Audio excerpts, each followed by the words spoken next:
Bem-vindo a mais um podcast de saúde e morte. O tema escolhido para falar é FO sobre remédio para hipertensão. Usar corretamente e conhecer sua fórmula é essencial para conseguir bons resultados no tratamento dessa doença. Claro que a abordagem terapêutica não se resume a um ou mais medicamentos, porém, nem sempre a mudança de hábitos alimentares e a prática de exercício físico bastam para diminuir a pressão arterial. E, quando os níveis de pressão se mantêm acima de 140 por 90 mm, ou 14 por 9, há risco aumentado para doenças cardíacas como insuficiência cardíaca e infarto do miocárdio, o coração. Além de problemas em outros órgãos e sistemas, levando à insuficiência renal, perda de visão e acidente vascular cerebral. Daí a importância de conhecer e utilizar seu remédio para hipertensão de acordo com a prescrição médica. Neste podcast, falo mais sobre os tipos de medicamentos, seu efeito no organismo e como renovar sua receita online usando a telemedicina. Sobre quais são os principais remédios para hipertensão. Também chamados de antihipertensivos, são medicamentos que atuam sobre diferentes fatores no organismo do paciente, capazes de diminuir a pressão arterial. A hipertensão, ou pressão alta, acontece quando a pressão arterial, após ser medida por diversas vezes, é igual ou superior a 14 por 9. Isso acontece porque os vasos por onde o sangue circula se contraem e fazem com que a pressão do sangue se eleve. Ela é considerada normal quando a pressão sistólica, máxima, não ultrapassa 130 mm de mercúrio e a diastólica, mínima, é inferior a 85 mm. Ou seja, não basta um episódio isolado de pressão alta para que alguém receba o diagnóstico de hipertensão e o médico prescreva um antihipertensivo. É preciso constatar que o paciente tem a pressão elevada durante a maior parte do dia. Dados do Ministério da Saúde revelam que a doença afeta 25% dos brasileiros em geral, chegando a acometer 50% da população com mais de 65 anos e 70% nos indivíduos com mais de 70 anos. A hipertensão é uma patologia crônica, ou seja, não tem cura, mas casos leves podem ser controlados com medidas não farmacológicas, como parar de fumar, adotar uma dieta balanceada e atividade física regular. Já casos moderados a graves, em que a pressão fica acima de 170 por 90 mm, pedem o reforço de medicamentos para hipertensão. Existem 6 principais classes de antihipertensivos. Diuréticos. Remédios diuréticos podem ser usados para tratamento monoterápico, que usa apenas um medicamento, de casos leves de hipertensão ou em conjunto com outros fármacos. Seu mecanismo de ação se concentra na eliminação do sódio e, por consequência, do excesso de líquido do corpo e do sangue. Com menos líquido circulando, a tensão sobre as paredes das artérias tende a diminuir. Existem 3 tipos de diuréticos que podem ser receitados.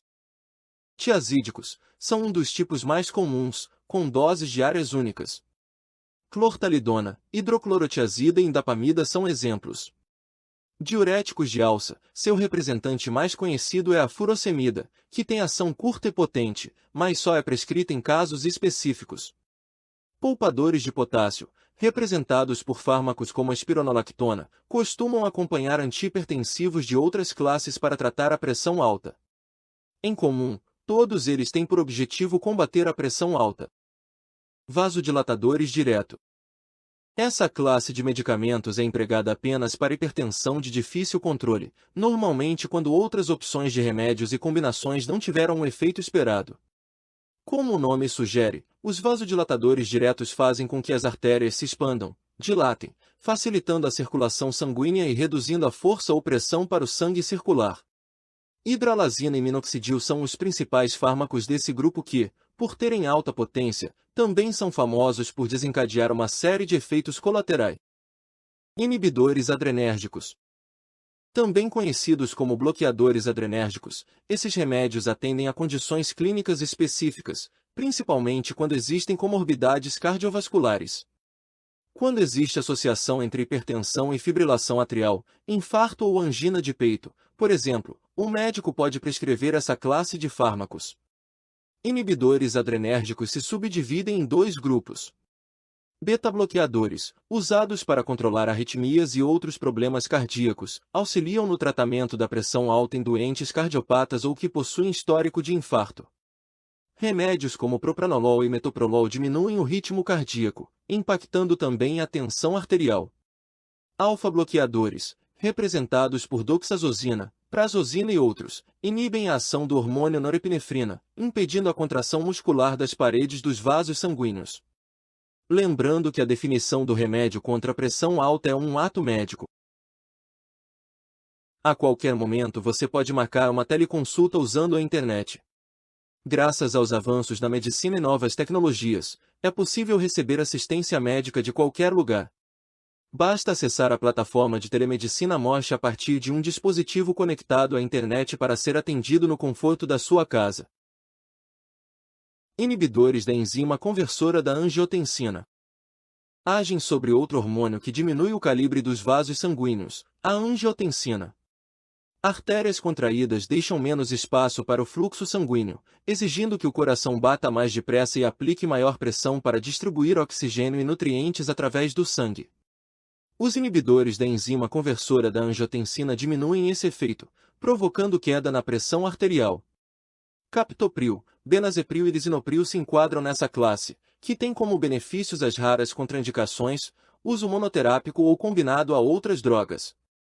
A tosse é um efeito colateral comum entre os pacientes tratados com esses medicamentos. Ao substituir o medicamento, a tosse desaparece. Antagonistas do receptor da angiotensina 2. Seu mecanismo de ação é semelhante aos inibidores da enzima de conversão, com a vantagem de não causarem tosse. A classe de antagonistas do receptor da angiotensina 2 recebeu esse nome por ser empregada há pouco tempo no tratamento da hipertensão. Assim como os inibidores da enzima de conversão, existe uma variedade de remédios nesse grupo, que diferem por fatores como posologia e possíveis efeitos adversos. Losartana e candesartana estão entre os mais populares. Antagonistas dos canais de cálcio.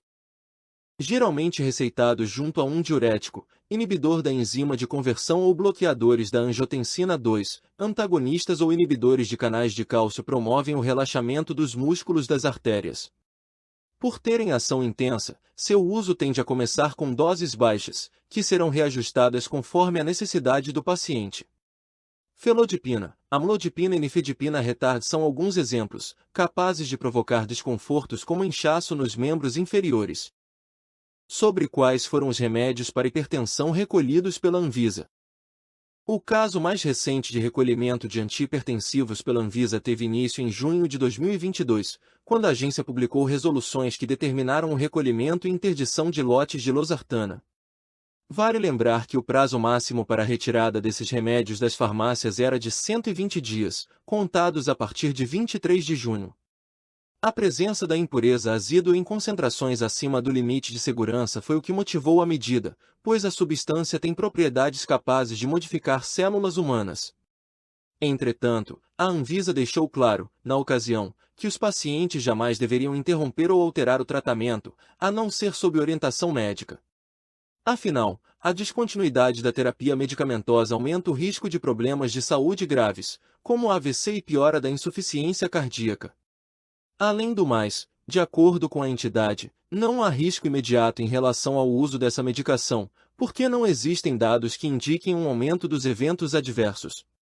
Quem estava com remédios de algum dos lotes recolhidos ou interditados teve de contatar o laboratório responsável para fazer a troca por um fármaco de lote liberado. Ou então adquirir outro remédio para, só então, substituir os lotes com alto teor de ácido sem prejudicar o controle da pressão arterial. Sobre qual o remédio mais fraco para hipertensão? É complicado comparar a potência dos medicamentos para hipertensão, porque eles podem causar efeitos diferentes em pessoas distintas. Tanto que o tratamento é sempre personalizado, considerando a condição clínica, idade, histórico de saúde, presença de comorbidades. Há vezes em que um único remédio não tem o efeito desejado, pedindo a combinação com outras classes de antihipertensivos para ter uma redução significativa nos valores de pressão arterial. Nesse contexto, o médico pode receitar a combinação entre um diurético tiazídico ou de alça e um diurético poupador de potássio, considerado fraco. No entanto, mesmo o poupador de potássio apresenta perigos ao paciente, sendo a hipercalemia o mais grave. Essa quantidade excessiva de potássio no sangue pode desencadear alterações na frequência cardíaca, arritmias. Outra questão de interesse na prescrição do tratamento é a duração do efeito do medicamento. Geralmente, há preferência pelos antihipertensivos de longa duração, pois eles dispensam a ingestão de várias doses ao dia, que podem ser esquecidas. Um exemplo de fármaco de curta duração é o captopril, um dos mais antigos inibidores da enzima conversora da angiotensina, que pode exigir até 3 doses diárias. A qualquer momento você pode marcar uma teleconsulta usando a internet e um celular. Graças aos avanços na medicina e novas tecnologias, é possível receber assistência médica de qualquer lugar. Basta acessar a plataforma de telemedicina Mosh para ser atendido no conforto da sua casa.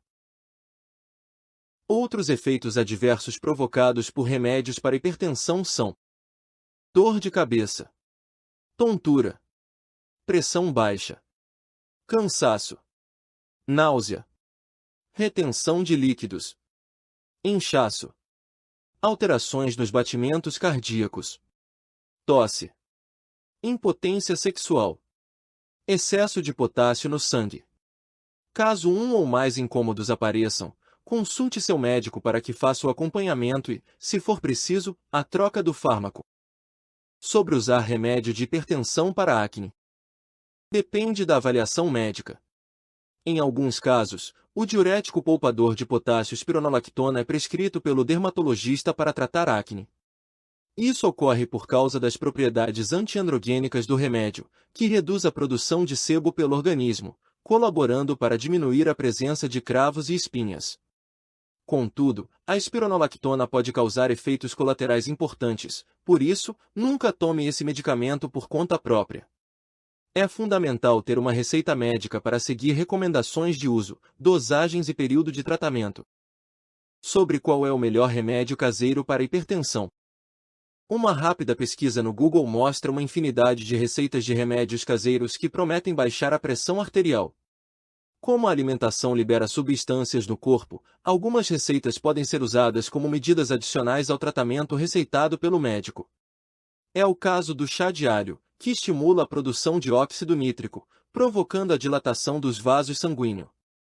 Ou o chá de hibisco, que tem propriedades diuréticas, ou ainda de ervas calmantes, como erva cidreira e erva doce. Mas nenhuma dessas opções deve substituir a terapia medicamentosa e as mudanças comportamentais solicitadas pelo seu médico. Ou seja, chás e sucos podem ser úteis como complementares ao tratamento, desde que você siga o que foi prescrito pelo cardiologista. Também é recomendado diminuir a ingestão de sal, carnes vermelhas e alimentos industrializados, dando preferência a frutas, legumes, grãos e verduras. Sobre qual o remédio para hipertensão que é indicado para gestantes. Nem sempre o obstetra ou cardiologista indica algum remédio para hipertensão na gravidez. Principalmente porque boa parte dos casos é leve ou moderada, fazendo com que os benefícios das medicações não superem os riscos para gestante e bebê. Devido à maior necessidade de circulação sanguínea para abastecer o feto, é natural que o corpo da futura mãe sofra ligeiro aumento na pressão arterial durante a gestação. O que não significa que a hipertensão seja normal, porém, que há restrição quanto ao uso da maioria dos remédios antihipertensivos.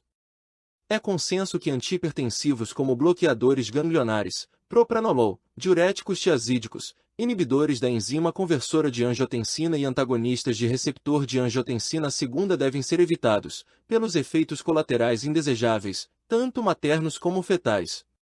Contudo, se for necessário usar medicação para o controle da hipertensão na gravidez, médicos podem receitar metildopa, pindolol, nifedipina ou hidralazina. Sobre como renovar a receita do remédio para hipertensão.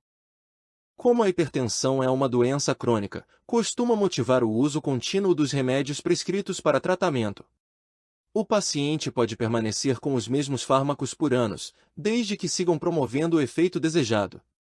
Então, provavelmente terá de renovar a receita quando estiver perdendo a validade, o que pode ser feito pessoalmente ou online. A forma convencional requer a marcação de uma consulta, que pode demorar semanas, principalmente se for necessário passar com um especialista no SUS. Mas você não precisa esperar tanto tempo para validar sua prescrição médica, dá para fazer isso em minutos usando a plataforma de telemedicina Morche.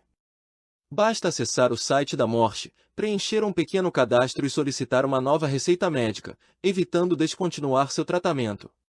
Você recebe a receita online por um preço que cabe no bolso, com um QR Code que pode ser lido na farmácia para facilitar a compra do remédio para hipertensão. Experimente já essa novidade e saia das longas filas de espera.